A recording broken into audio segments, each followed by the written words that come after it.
Wayang kulit merupakan kesenian daerah yang biasa dijadikan medium untuk suatu pertunjukan yang terjadi di masa lalu. Saat ini masih banyak wayang kulit yang tersimpan rapi di berbagai tempat, salah satunya di Keraton Kasunanan Surakarta. Wayang merupakan salah satu tradisi penyebaran dakwah yang digunakan oleh Sunan Kalijaga pada masanya, abad ke-15 sampai 16. Salah satu tokoh wayang yang masih dikenal hingga kini adalah Arjuna alias Janoko. Arjuna dilukiskan sebagai seorang pria yang tampan parasnya, lembut tutur katanya serta memiliki jiwa ksatria yang suka menolong.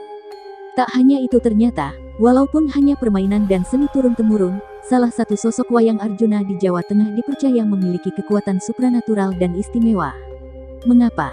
Jika wayang lain dibuat dari kulit sapi, Arjuna satu ini terbuat dari kulit manusia. Sebelum membahas dan mengulas ceritanya, terima kasih sudah menonton di channel kami.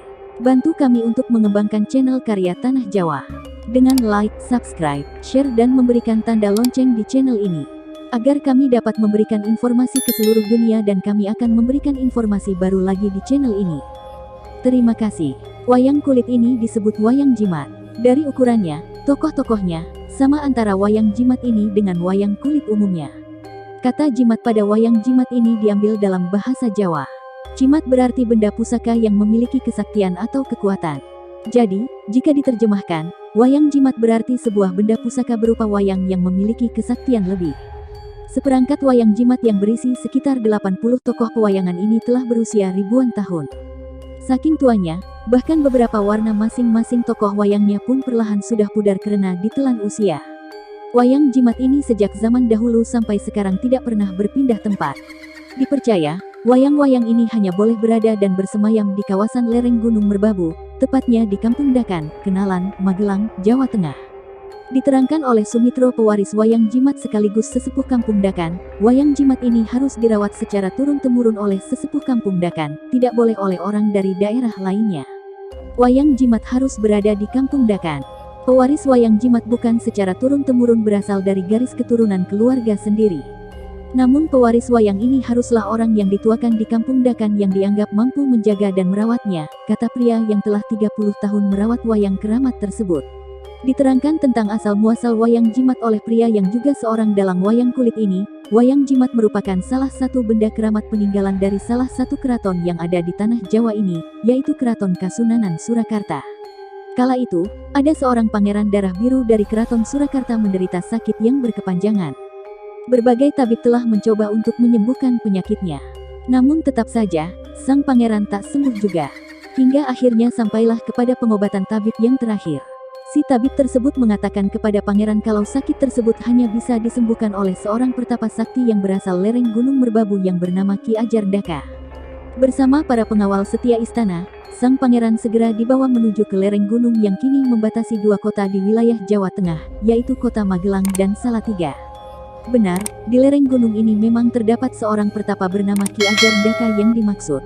Setelah menceritakan penyakitnya kepada Ki Ajar Daka, segera pertapa sakti ini pun mengobati sakit sang pangeran. Setelah dibacakan mantra dan berbagai ramuan obat diberikan, Ki Ajar Daka langsung memerintahkan sang pangeran untuk pulang dan segera istirahat. Beberapa hari setelahnya, berangsur-angsur sakit yang menahun tersebut mulai sembuh. Sang pangeran menyambut bahagia atas kesembuhannya.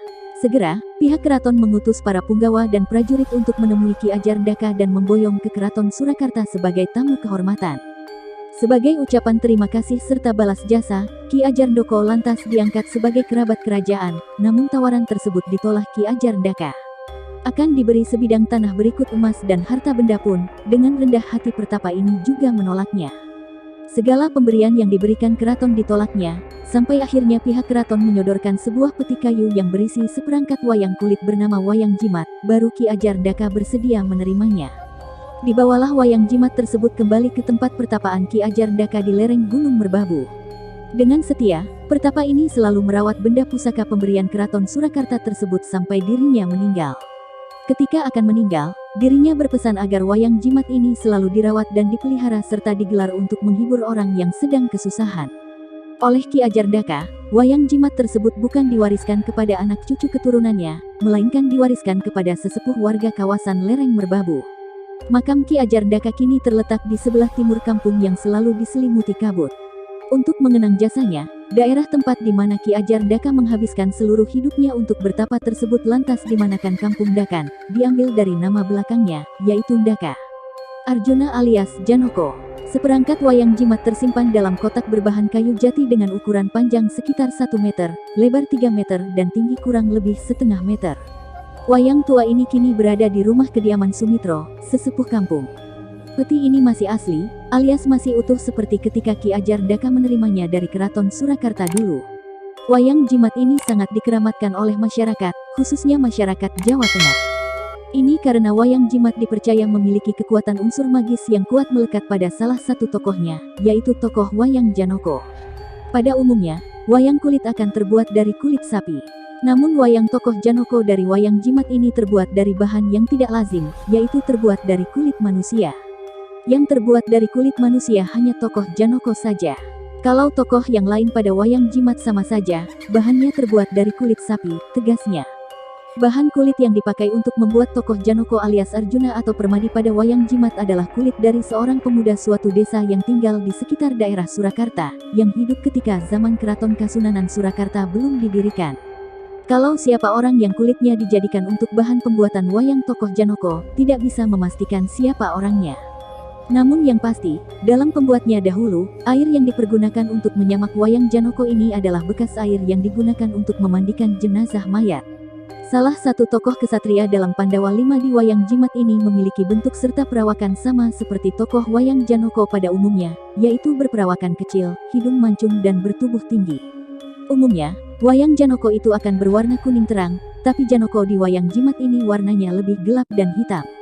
Ini disebabkan bahannya yang terbuat dari kulit manusia. Wayang kulit biasa, kalau diraba akan terasa kasar, namun wayang Janoko ini kalau diraba rasanya lembut, kulitnya tipis serta ringan. Wayang Janoko ini pun seolah memiliki nyawa. Ketika berada di dalam peti jati tempat disimpannya wayang jimat, sering terdengar suara gaduh yang berasal dari dalam peti, bahkan suara orang seperti sedang mengetuk peti pun acap terdengar.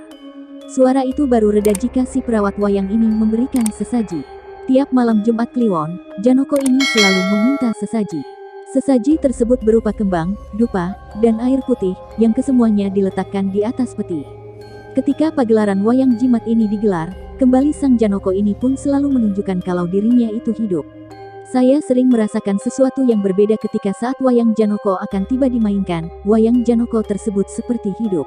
Ketika giliran tokoh Janoko ini tampil di tangan sang dalang, wayang ini seolah bergerak-gerak sendiri tanpa dimainkan oleh dalang. Jadi, justru tangan sang dalanglah yang mengikuti gerak wayang tokoh Janoko ini yang bergerak-gerak dengan sendirinya.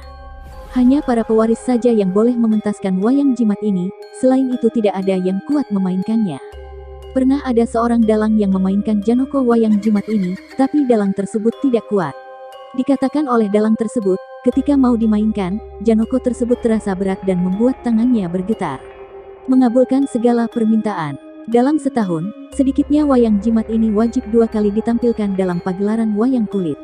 Kedua pagelaran itu pun harus dilaksanakan di Kampung Dakan pada bulan Sapar dan bulan Syawal, bulan yang merupakan bulan baik dalam kalender penanggalan Jawa.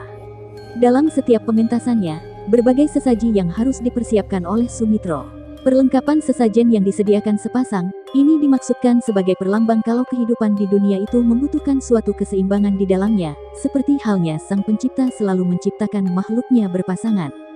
Sumitro mengaku, dalam setiap pementasan wayang jimat yang dilakukannya, dirinya tidak pernah menentukan lakon alias judul atau tema apa yang akan diusungnya terlebih dahulu dalam pagelaran wayang jimat nantinya.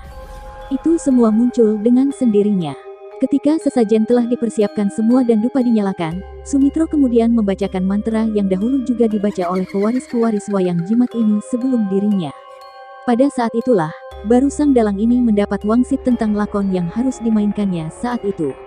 Kalau masalah lakonnya apa nanti, seperti itu sudah jalan dengan sendirinya, seolah ada yang mengarahkan saya untuk memainkan lakon tersebut dari awal hingga akhir nantinya. Jadi yang menentukan lakonnya itu bukan saya, tapi wayang jimat itu sendiri. Selama pagelaran wayang jimat berlangsung, dupa pun tetap harus selalu dibakar dan tidak boleh padam mengharumkan aroma magis pagelaran wayang ini. Dupa tersebut baru bisa dimatikan ketika kedua gunungan kembar pada wayang disatukan, pertanda pagelaran wayang jimat telah usai. Selain bulan tersebut, wayang jimat ini juga bisa ditampilkan, asalkan itu merupakan suatu pagelaran nazar wayang jimat. Kalau yang untuk nazar, wayang jimat boleh digelar di luar kampung Dakan dan boleh dilaksanakan kapan saja, tambahnya. Artinya, setiap orang yang memiliki keinginan baik, kemudian si orang tersebut berjanji jika keinginannya nantinya tercapai, dia akan memenuhi janjinya tersebut, yaitu dengan menanggap wayang jimat ini. Itulah yang dimaksud dengan nazar terhadap wayang jimat. Kebanyakan dari mereka yang melakukan nazar wayang jimat adalah mereka yang ingin mendapatkan pekerjaan, dinaikkan jabatannya, ingin mendapat momongan, dimajukan penghasilan dan bisnis usahanya. Bahkan dari yang dahulu miskin kemudian kini menjadi kaya raya pun ada. Siapapun orangnya yang nazar wayang jimat, pasti segala permintaannya akan terkabulkan. Namun jangan lupa, nazar tersebut harus ditepati. Kalau tidak ditepati, nanti akan berbalik menjadi petaka bagi orang tersebut, ungkap Sumitro. Terima kasih sudah menonton di channel kami. Bantu kami untuk mengembangkan channel Karya Tanah Jawa. Dengan like, subscribe, share, memberikan tanda lonceng di channel ini. Agar kami dapat memberikan informasi ke seluruh dunia dan kami akan memberikan informasi baru lagi di channel ini. Terima kasih.